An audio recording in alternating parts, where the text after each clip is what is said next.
என் இனிய தமிழ் மக்களே, இந்த குரலுக்கு சொந்தக்காரரான பாரதி ராஜா சார் இன்னைக்கு காலையில இயற்கை எழுதிட்டாங்க உடல்நலக்குறைவு காரணமா. யார் இந்த பாரதி ராஜா அப்படின்னு சொல்லி இந்த ஜென்சி கிட்ஸ் கிட்ட கேட்டோம் அப்படின்னா அவங்க சொல்ற பதில், ஈஸ்வரன் படத்துல நடிச்சிருக்காங்கல்ல, பாண்டிய நாடு படத்துல நடிச்சிருக்காங்கல்ல, இந்த படம் நம்ம வீட்டு பிள்ளை இந்த படம் நடிச்சிருக்காங்கல்ல, சப்போர்ட் கேரக்டர் பண்ணுவாங்களா பார்த்துருக்கிறோம், ஆனால் நடிச்சிருக்காங்க அவரு தானே அப்படிங்கிற மாதிரி இருக்காங்க. இவர் யாரு, எப்படிப்பட்ட இயக்குனர், தமிழ் சினிமால இவரோட இம்பாக்ட் எப்படி இருந்துச்சு அப்படிங்கிறது யாருக்குமே தெரியல. யார் இந்த பாரதி ராஜா அப்படிங்கிற ஒரு டீடைல்டான வீடியோ, அவரோட கெரியர் எப்படி ஸ்டார்ட் ஆச்சு, எப்படி முடிஞ்சு, அதுல என்னென்ன ஹை கிராஃப்ஸ் ஹை பாயிண்ட்ஸ் இருக்கு அப்படிங்கிற ஒரு டீடைல் இன்ஃபர்மேஷன் வீடியோ அந்த வீடியோ இருக்க போகுது. முழுக்க முழுக்க இது பாரதி ராஜா சாருக்காக பண்ற வீடியோ. வீடியோ ஃபுல்லா பாருங்க. வணக்கம், நான் ஆனந்த். இந்த பாரதி ராஜா சார் இருக்காங்களே, இவங்களோட ரியல் நேம் பாத்தீங்க அப்படின்னா சின்னசாமி. இவங்க 1941 தேனி மாவட்டம் அள்ளி நகரத்துல பிறந்தவங்க. இவங்களோட குடும்பம் பாத்தீங்க அப்படின்னா ஒரு சாதாரண விவசாய குடும்பம். பாரதிராஜ சாருக்கு சின்ன வயசுல இருந்து இந்த மேடை நாடகம், இந்த தெருக்கூத்து, இந்த மாதிரியான விஷயங்களை பார்த்து பார்த்து சினிமாவில் நடிக்கணும், ஒரு நடிகன் ஆகணும் அப்படிங்கிற நோக்கத்துக்காக தான் சினிமாக்கே வந்திருக்கிறாங்க. அப்படி 1960 காலகட்டத்துல சென்னைக்கு சென்னையில நிறைய நாடக கம்பெனி ஏறி இறங்கி, ப்ரொடக்ஷன் கம்பெனிலாம் ஏறி இறங்கி எப்படியாவது நடிகன் ஆயிடலாம்னு பாக்குறப்ப வாய்ப்பு கிடைக்கல. ஒரு கட்டத்துல என்ன நினைக்கிறாங்க அப்படின்னா, சரி நம்ம யாருக்கிட்டையாவது ஏதாவது இயக்குனர்கிட்ட அசிஸ்டண்டா ஒர்க் பண்ணுவோம், ஒர்க் பண்ணி எப்படியாவது பொழைச்சிக்கலாம் அப்படிங்கிற மாதிரி ஒரு ஐடியாவுக்கு வராங்க. அப்படி ஒரு இயக்குனர்கிட்ட அசிஸ்டண்டா ஒர்க் பண்ணி ஸ்டார்ட் ஆகி அந்த லைஃப் போய் 1977 தன்னோட முதல் படத்தை இயக்குறதுக்கான வாய்ப்பு கிடைக்குது. கமலஹாசன், ரஜினிகாந்த், ஸ்ரீதேவி இவங்கெல்லாம் வச்சு பாரதி ராஜா டைரக்ட் பண்ண அவரோட டெபியூட் பிலிம் தான் 16 வயது நிலை. இந்த 16 வயது நிலை முதல் படமே மிகப்பெரிய ஹிட். ஏன் அப்படின்னா தமிழ் சினிமாவை ரெண்டா பிரிச்சிடலாம், பாரதி ராஜா அவர்களுடைய வருகைக்கு முன், பாரதி ராஜா அவர்களுடைய வருகைக்கு பின். பாரதி ராஜா சார் தமிழ் இண்டஸ்ட்ரிக்குள்ள வரதுக்கு முன்னாடி ஒரு திரைப்படம் எடுக்கிறதுக்கான யூஸ்வல் டெம்ப்ளேட் என்ன தெரியுமா? ஒரு செட்டு தான். ஒரு பிலிம் செட்டுக்குள்ள போய் படத்தோட ஸ்டார்டிங்ல இருந்து படத்தோட எண்டு வரைக்கும் ஏ டு செட் படத்தை அங்கேயே முடிச்சுவாங்க. இந்த அவுட்டோர் ஷூட்டிங்கிற கான்செப்டே கிடையாது, எல்லாமே செட்டு தான். வீடா செட்டு, ஆறு போடுற மாதிரியா செட்டு, மலை மேகம் வேணுமா செட்டு, எல்லாமே செட்டு போட்டு படத்தை எடுத்துருவாங்க. பாரதி ராஜா சார் தான் முதல் படத்திலேயே எனக்கு தேவையானது ரத்தமும் சதையுமா, கிராம மக்களோட வியர்வைய மக்கள்கிட்ட கொண்டு போற மாதிரி ஒரு மண் வாசனை சார்ந்த படம் எனக்கு வேணும் அப்படிங்கிறப்ப, என் படத்துக்கு அவுட்டோர் ஷூட்டிங் தான் வேணும் அப்படின்னு சொல்லி எல்லா சினிமா கோடம்பாக்கத்தையே கிராமத்தை நோக்கி கொண்டு போன பெருமை பாரதி ராஜா சாரே தான் சாரும்.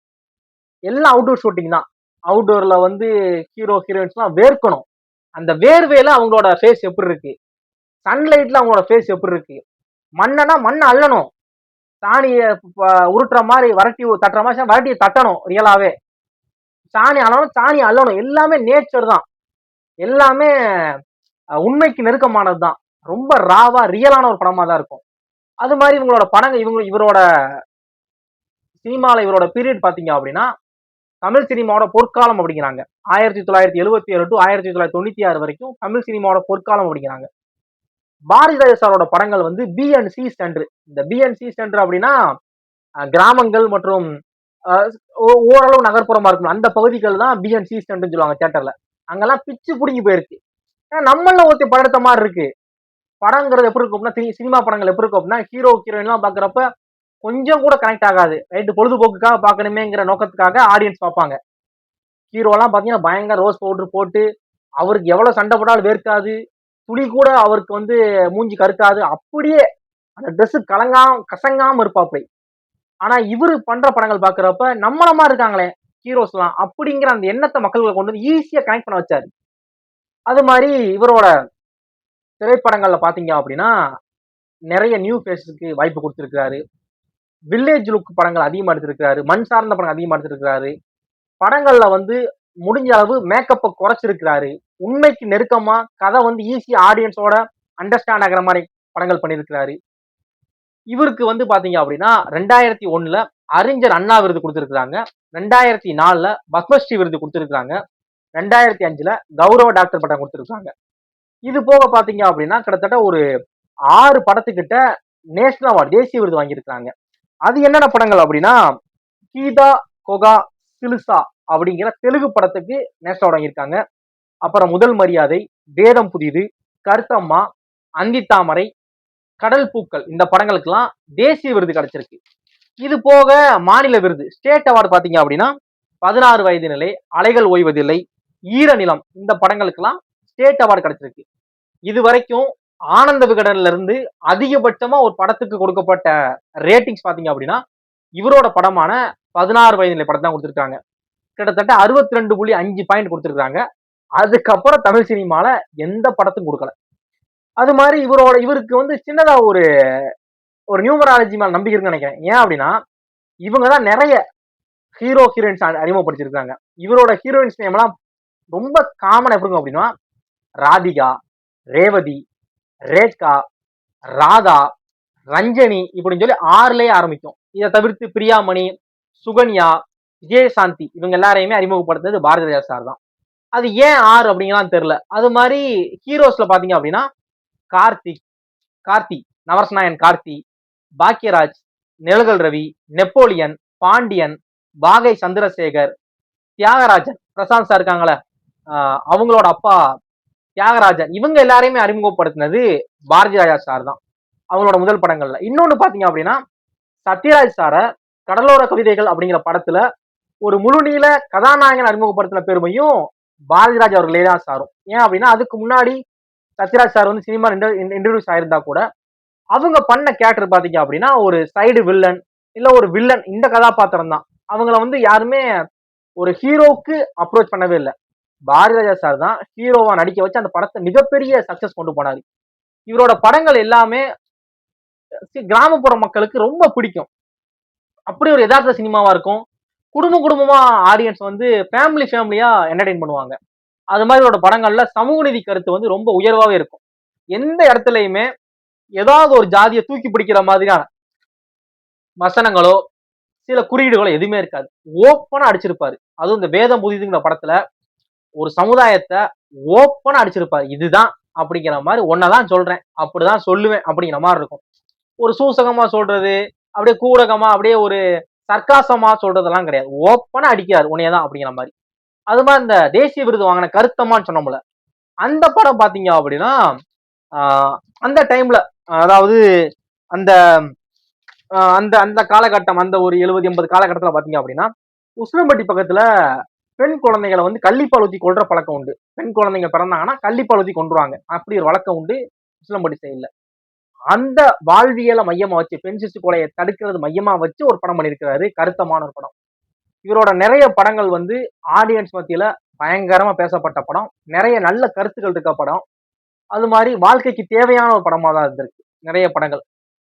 இவரோட தொடர் வெற்றி இப்ப நம்ம மாரி செல்வராஜ் எப்படி தொடர் வெற்றி 5 வெற்றி படங்கள் கொடுத்திருக்காங்க மாரி செல்வராஜ் அப்படிங்கிற மாதிரி சொல்றோம்ல, அதே மாதிரி இவரோட ஆரம்ப காலகட்டத்துல சினிமாவில் இன்ட்ரடியூஸ் ஆகி முதல் 5 படமும் பெரிய ஹிட். அந்த நேரத்துல தான் சின்னதா இவர் மேல ஒரு ஒரு டேக் குத்த பார்த்துருக்காங்க. இவர் வந்து கிராமப்புற director, village director, rural director தான். இவருக்கு வந்து சிட்டி கதாபாத்திரம்லாம் செட் ஆகாது. இவருக்கு வந்து ஆடு மாடு மேய்க்கிற மாதிரி இந்த மாதிரியான கதையம்சம் தான் கரெக்டா இருக்கும். இவரோட படங்கள் வந்து நம்ம சிட்டி ஏரியாக்கெல்லாம் செட் ஆகாது, சிட்டி ஏரியா வச்சு எடுக்க தெரியாது அப்படிங்கிற மாதிரி பண்ணியிருக்காங்க. அதுக்கு அடுத்து இப்படி சொல்றதுக்காகவே அதை வந்து நான் அப்படி கிடையாது அப்படின்னு சொல்லி அடிச்ச படம் தான் டிக் டிக் டிக் நினைக்கிறேன். இந்த சிகப்பு ரோஜாக்கோ டிக் டிக் டிக்கோ 2 படம் ஏதோ ஒரு படம். அந்த படத்தை தான் அதாவது இவர் படங்கள் எல்லாமே கிராமப்புறமா தான் இருக்கும், மண் வாசனை சார்ந்த படமா இருக்கும் அப்படின்னு எடுத்ததை டோட்டலா ஸ்கிரிப்டை மாத்தி ஒரு ஒரு சைக்கோ கில்லரை மையமா வச்சு எடுத்த படமா இருக்கும் சிவப்பு ரோஜா. இந்த படம் தான் நினைக்கிறேன் பயங்கரமா எடுத்திருப்பா அப்படி. அது மாதிரி இவரோட படங்கள்லாம் பார்க்கல அப்படின்னா கிளாசிக். நிறைய பேர் இப்பவுமே கிராமங்கள்ல இருந்து நகரத்தை நோக்கி ஒரு படம் எடுக்க சினிமாவுக்கு வராங்க அப்படின்னா அவங்ககிட்ட என்ன மாதிரி படம் இருக்கணும் அப்படிங்கிற கேட்டீங்க அப்படின்னா பாரதிராஜ் சார் மாதிரி படம் இருக்கணும். ஏன்னா எல்லாருக்குமான படமா இருக்கும் அந்த படம். எல்லாருக்குமே அந்த படம் பிடிக்கும், அப்படி படமா இருக்கணும் அப்படின்பாங்க. அந்த அளவு அவங்களுக்கு எல்லாத்துக்குமே ஒரு ரோல் மாடலா இருக்காரு பாரதி ராஜா சார். அது மாதிரி பாத்தீங்க அப்படின்னா பாரதி ராஜா சார் பாத்தீங்க அவரோட அந்த சினிமா படங்கள்ல ரொம்ப ரியலா வாழ்க்கைக்கு என்ன வேணும், ஒரு படம் எப்படி எடுக்கணும், சும்மா அந்த ஒரு செட்டுக்குள்ள எடுக்கிறதெல்லாம் விட்டுருங்க, எனக்கு வெளியே வா, செட்டை விட்டு வெளியே வா, 4 செவத்தை தாண்டி வெளியே வா, எப்படி எடுக்கணும்னு காட்டுறேன் அப்படின்னு சொல்லி காட்டியிருக்கிறாங்க. தமிழ் சினிமால தவிர்க்க முடியாத ஒரு நீங்க ஒரு ஜென்ரேஷன்ல ஒரு கேட்டகரைஸ் பண்ணீங்கன்னா கே பாலச்சந்தர் சார் இருப்பாங்க, பாலு மகேந்திரா சார் இருப்பாங்க, மகேந்திரன் சார் இருப்பாங்க, அதுல பாரதிராஜா சார் கண்டிப்பா இருப்பாங்க. இப்படி அந்த வருஷம் வந்துகிட்டு இருக்கல அந்த 4 பேருமே இப்ப தமிழ் சினிமால இல்ல. பாரதிராஜா சார் இல்ல, பாலு மகேந்திரா சார் இல்ல, பாலச்சந்தர் சார் இல்ல, மகேந்திரன் சாரும் இல்ல. இந்த மாதிரியான தமிழ் சினிமாவோட ஐகானிக் டைரக்டர்ஸா இருந்திருக்காங்க.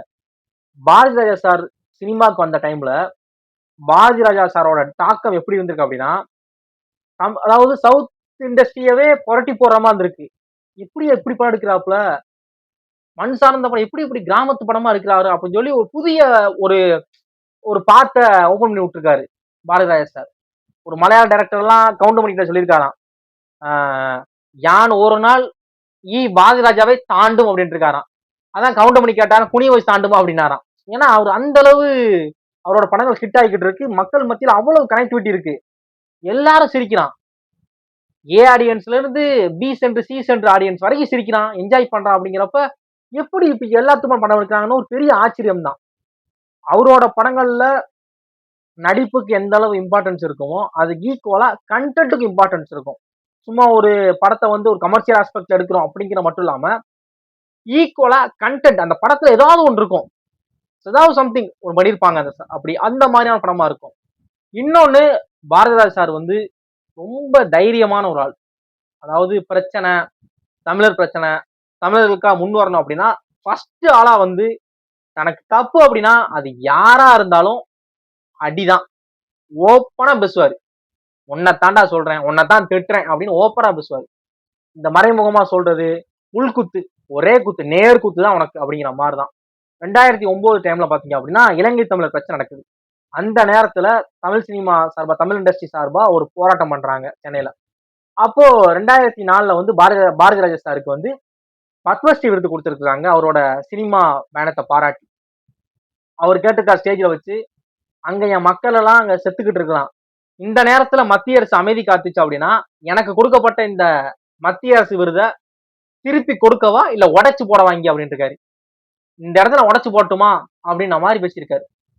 ஏன்னா மத்திய அரசு தூங்கிக்கிட்டு இருக்கு, தமிழ் மக்கள் அங்க செத்துக்கிட்டு இருக்கான், இந்த நேரத்துல இந்த இந்த இந்த இந்த மரியாதையை வச்சு இந்த ஒரு விருதை வச்சு நான் என்ன பண்ண போறேன், என் மக்களை காப்பாத்த விருது எனக்கு எதுக்கு அப்படிங்கிற மாதிரி ரொம்ப இதா பேசியிருக்காரு.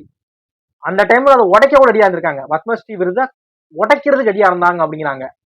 சேரன், அமீர் இந்த டைரக்டர்ஸ் எல்லாம் வேணாம் சார், நம்ம வந்து திருப்பி கொடுத்தாதான் கவர்மெண்ட்டுக்கு, மத்திய அரசுக்கு இது பெரிய அவமானமா இருக்கும் அப்படின்னு சொன்னனால அதை திருப்பி அனுப்புறதுக்கான எல்லா ஏற்பாடையும் செஞ்சிருக்காரு பாரதிராஜா சார். ரொம்ப ஹானஸ்டான பர்சன். அதே நேரத்துல தான் மேல தப்பு இருக்கு, தான் தப்பை ரியலைஸ் பண்றாரு அப்படின்னா உடனே மன்னிப்பு கேட்டுருவாரு. ரொம்ப ஒரு கம்பீரமான ஒரு குரல். எதை பார்த்து பயம் கிடையாது, எதை பார்த்து பயம் கிடையாது. இவரோட படங்கள்ல ஏதோ ஒரு படத்துல நினைக்கிறேன், அந்த ஒரு ரேண்டமா ஒரு ரீல்ஸ் மாதிரி பார்த்தேன். அந்த படத்துல வந்து ஒரு ஜாதியை சொல்லியிருக்காங்க, நம்ம அவெஞ்சர் வச்சுக்கோ ஜாதி நேம், ஓகேவா, ஒரு ஜாதி நேம், அந்த ஜாதி நேம் அவெஞ்சர். இப்போ வந்து நம்ம பேருக்கு ஜாதி போடுவாங்களா அந்த மாதிரி ஒரு கேரக்டர் நேம், ஒரு மனுஷனோட நேம் ஜான்சினா, ஜான்சினா அவெஞ்சர் அப்படின்ற மாதிரி வச்சுக்கோங்களேன். அதுல வந்து கேக்குறாங்க, ஜான்சினாங்கிறது உன் பேரு, அவெஞ்சருங்கிறது நீ படிச்சு வாங்கின பட்டமா அப்படின்னு கேட்டிருப்பாரு. ஒரு சமூகத்தை நோக்கி ஓப்பனா கேட்டிருப்பாரு. இது வந்து அந்த நேரத்துல பெரிய விவாத பொருள் ஆச்சா, பிரச்சனை ஆச்சான்னு தெரியல. இதை வைக்கிறதுக்கு ஒரு தைரியம் இருக்குல்ல, அது அந்த கட்ஸ் வந்து பாரதிராஜா சார்ட்ட ரொம்ப உண்டு. அது மாதிரி நிறைய நடிகைகளை அறிமுகப்படுத்தியிருக்காரு, நிறைய புதுமுகங்களை தமிழ் சினிமாக்கு அறிமுகப்படுத்தியிருக்காரு. நிறைய பேர் தமிழ் சினிமால அவர் ஆரம்பிச்ச விட்ட பாதையை வழி தொடர்ந்து தமிழ் சினிமாவை ரூல் பண்ணிக்கிட்டு இருக்காங்க. இவ்வளவு தன்னோட கெரியர்ல ரொம்ப சக்சஸ்ஃபுல்லா இருந்த பாரதிராஜா சார் வந்து அவரோட பர்சனல் லைஃப்ல ரொம்ப கஷ்டப்பட்டாங்க. ஏன்னா அவங்களுக்கு வந்து ஒரு பையன் ஒரு பொண்ணு. அந்த பையன் வந்து மனோஜ் பாரதிராஜா. அவங்களை எப்படியாவது சினிமால ஒரு நடிகன் ஆக்கிடணும் அப்படிங்கிற, ஏன்னா தான் ஒரு நடிகனாக நினைச்சோம், நம்மளால ஆக முடியல, எப்படியாவது தான் மகனை ஒரு நடிகன் ஆக்கிடணும் அப்படிங்கிறதுக்காக நிறைய முயற்சிகள், தாஜ்மஹால் நிறைய படங்கள் ட்ரை பண்ணாங்க, அவங்களால அந்த அளவு ஷைன் ஆக முடியல. இப்ப சமீபத்துல கூட 2025 தான் மனோஜ் பாரதிராஜ் அவர்கள் இயற்கை எழுதினாங்க, இறந்துட்டாங்க. அந்த வருத்தம், தன்னோட மகனுக்கு தான் கொடி வச்சுட்டோம், தன் மகனே இல்ல அப்படிங்கிற அந்த வருத்தத்திலேயே அந்த டைம்லயே பாரதிராஜா சார் வந்து ரொம்ப உடம்புக்கு முடியாம தான் இருந்தாங்க. அந்த நேரத்துல பையன் அந்த இறந்த துக்கத்துல ரொம்ப ஒரு மாதிரிதான் இருந்தாங்க. எப்படியாவது அவங்க நல்லா ஆயிரணும், ஏன்னா அவங்க நல்லா இருக்கணும். இவ்வளவு நாள் படம் பண்ணல, ஓகே, ஆனா அவங்க நல்லா இருக்கணும், தமிழ் சினிமா நிறைய விஷயங்கள் பண்ணிருக்காங்க, நிறைய நல்ல மனிதர் அப்படிங்கிறப்ப நல்லா இருக்கணும் அப்படின்னு தான் ஆசைப்பட்டது. ஆனா அந்த பையன் போன துக்கத்துல இப்ப அவங்களுமே இறந்துட்டாங்க இன்னைக்கு காலையில. இது தமிழ் சினிமாவோட ஒரு பெரிய துயரம் தான். இவங்க யாரு என்னன்னு தெரியல அப்படின்னா இந்த வீடியோ அவங்களுக்கு ஷேர் பண்ணுங்க. இந்த வீடியோல நான் முடிஞ்ச அளவு டீட்டெயில்டா பாரதி ராஜா சார் யாரு என்ன அப்படிங்கிறத தெளிவா சொல்லிக்க நம்புறேன். பாரதி ராஜா சார் மாதிரியான ஒரு ஒரு டைரக்டர் தமிழ் சினிமாவுக்கு ஒரு பெரிய இழப்பு. அவங்க டைரக்ட் பண்ணலாம் கூட, ரீசெண்டா அவங்க எந்த படம் டைரக்ட் பண்ணா கூட, அவங்களோட அட்வைஸ் பேர்ல அவங்ககிட்ட இருந்து ஏதாவது விஷயம் நம்ம கத்துக்கிட்டே இருந்திருக்கலாம். அப்படிப்பட்ட ஒரு இயக்குனர். அவங்க இப்ப இல்ல. அது மாதிரி நாளைக்கு பாத்தீங்க அப்படின்னா தமிழ் சினி இண்டஸ்ட்ரியை சேர்ந்த எந்த படமும் ஷூட்டிங் நடக்காது அப்படின்னு அபிஷியலா அனௌன்ஸ் பண்ணிருக்காங்க. சிஎம் விஜய் அவர்கள் வந்து பாரதி ராஜா சாருக்கு வந்து அரசு மரியாதை செய்யப்படும் அப்படிங்கிற மாதிரி உத்தரவாதம் கொடுத்திருக்காங்க.